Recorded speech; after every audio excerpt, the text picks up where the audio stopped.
Ano ang pumapasok sa isip mo kapag kuwebang pinag-uusapan? Madilim? Nakakatakot na lugar na pinamamahayan ng mga naglalambitin ng mga paniki? O meron pang isang kuweba kang naisip dyan, kaibigan? Hmm, mas interesado yata ako sa kuwebang yan.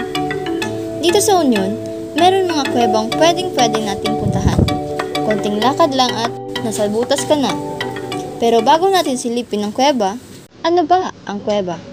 Ang Yungibok Kuweba ay mga likas na butas na may sapat na laki at lawak na maaaring pasukin ng tao at hayop. Itong mga butas ay umaabot ng daang-daang taon para mabuo. Napakaliblib nito na kahit ang sinag ng araw ay di abot ang loob nito. Meron itong katangian upang matawag itong ganap na kuweba. Una, dapat natural na nabuo. Hindi gawa ng tao, kundi ng kalikasan. Pangalawa, sapat ang laki para ang tao ay makapasok. Pangatlo, liblib at malalim na sa sobrang layo, hindi na maabutan ng sinag ng araw.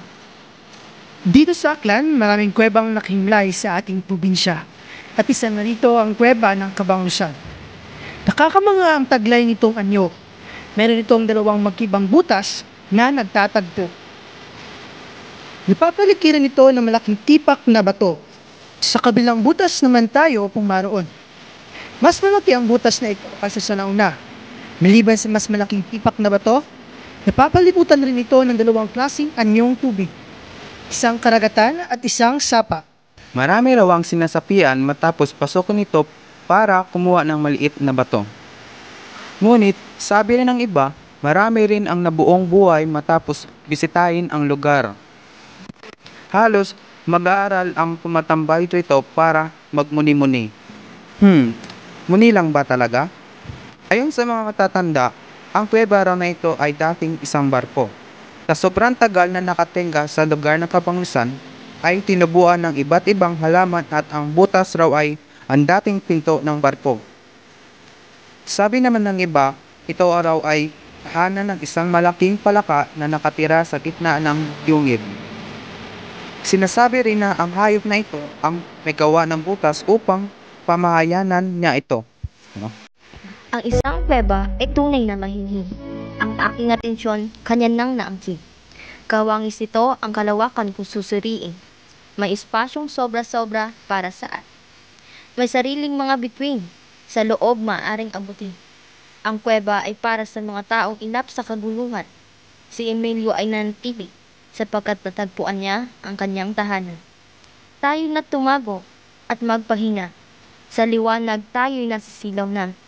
Sa butas ng kalikasan, ang iyong pagod ay maiibsan. Madilim, malawak, malungkot.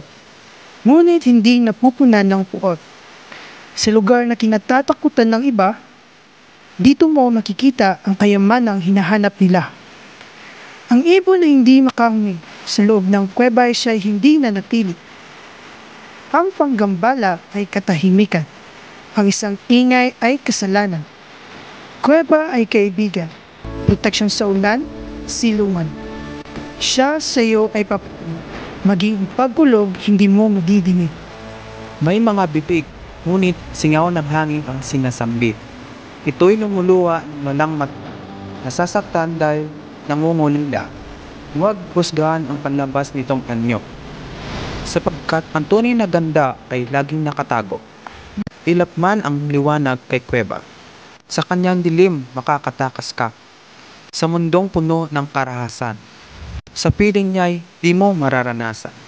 Kukulungin kanya sa kanyang itim na ilaw upang ang alaga ng liwanag ay iyong matanaw.